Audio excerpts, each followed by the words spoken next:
안녕하세요. 코코스 유학 헬입니다. 이번 시간에는 호주 워킹 홀리데이 비자와 학생 비자를 비교한 영상을 가지고 왔는데요. 호주 어학연수에 관심 있으신데 나는 워킹 홀리데이 비자로 가야 될지 학생 비자로 가야 될지 고민 있으신 분들 또는 두 개의 비자를 차이점을 알고 싶으신 분들은 영상 끝까지 시청해주시면 도움이 되실 것 같습니다.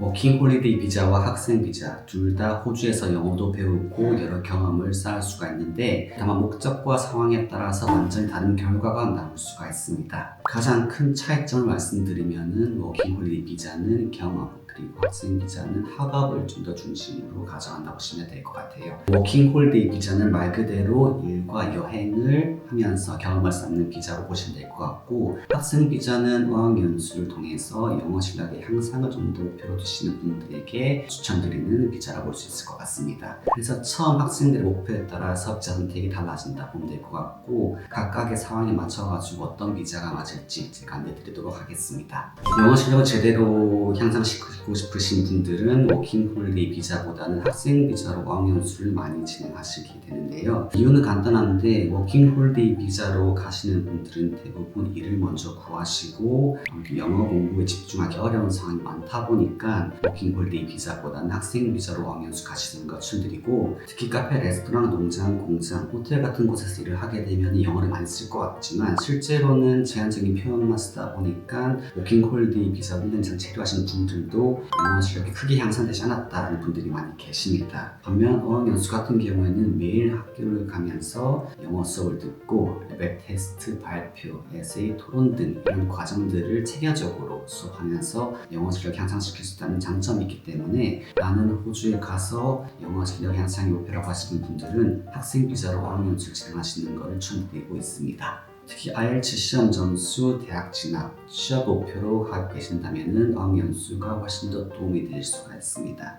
두 번째는 비용 문제인데요. 호주 유학을 준비하면서 많은 분들이 고민하시는 분들이 비용이라고 볼 수 있을 것 같습니다. 특히 학생 비자로 어학연수를 진행하시는 분들은 학비가 아무래도 들어가기 때문에 초기 비용이 좀 부담될 수가 있어요. 물론 워킹 홀리데이 비자로도 17주까지 연수가 가능하다 보니까 초기 어학연수 하시는 분들은 비용이 또 들 수가 있긴 하겠지만, 워킹 홀리데이는 풀타임으로 일을 하면서 생활비를 충당할 수가 있다 보니까 초기 작은 부담이 비교적 적은 편입니다. 물론 워킹 홀리데이도 처음에는 일자리를 구하는데 시간이 필요하고 지역이나 시기에 따라서 일자리 상황이 달라지기 때문에 단순히 돈만 보고 결정하기보다는 전체 계획을 같이 세우시는 것이 중요하다고 볼 수 있겠습니다. 두 비자의 차이를 간단하게 정리해드리면 워킹 홀리데이 비자는 1년 동안 체류하면서 최대 17주까지 어학연수가 가능합니다. 그리고 풀타임으로 근무가 가능하다는 특징이 있고, 반면에 학생 비자는 학업 기간은 제한이 없으나 학업 기간 기준으로 체류가 가능하고 근무 시간은 2주 기준 최대 48시간까지 근무가 가능합니다. 그래서 워킹 홀리데이 비자가 맞는 분들을 정리해드리면은, 첫 번째는 영어가 중급 이상의 실력을 가지고 계시고 일을 바로 시작할 수 있는 경험해보고 싶으신 분들에게 추천드리고 있고, 여행과 같이 다양한 경험을 쌓고 싶으시거나 아니면 장기 진로가 개선치 않으신 분들에게 추천드리고 있습니다. 워킹 홀리데이 비자는 어느 정도 자유도가 있기 때문에 호주에 가셔서 직접 부딪히면서 경험을 쌓고 싶으신 분들에게 추천드리는 비자입니다. 특히 카페, 바리스타, 식당 말고도 한국에서 경험하기 힘든 농장, 공장 또는 리조트에서도 근무를 할 수 있다는 장점이 있기 때문에 다양한 경험을 해볼 수 있다는 특징이 있는 비자라고 볼 수 있겠습니다.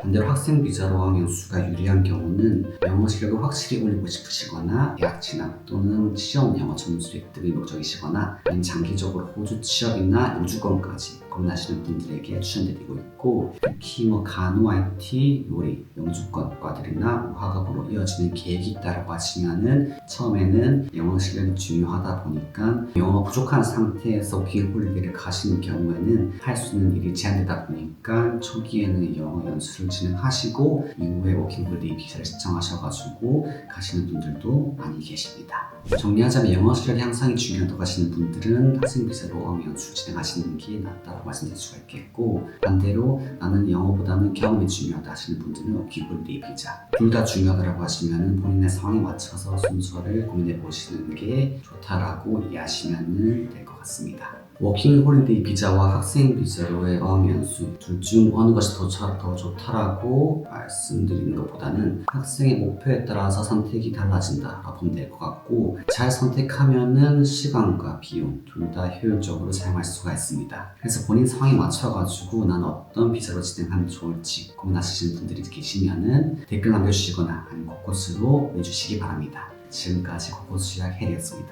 감사합니다. 하겠습니다. 다시 할게요. 상담. 주가 있기 때문에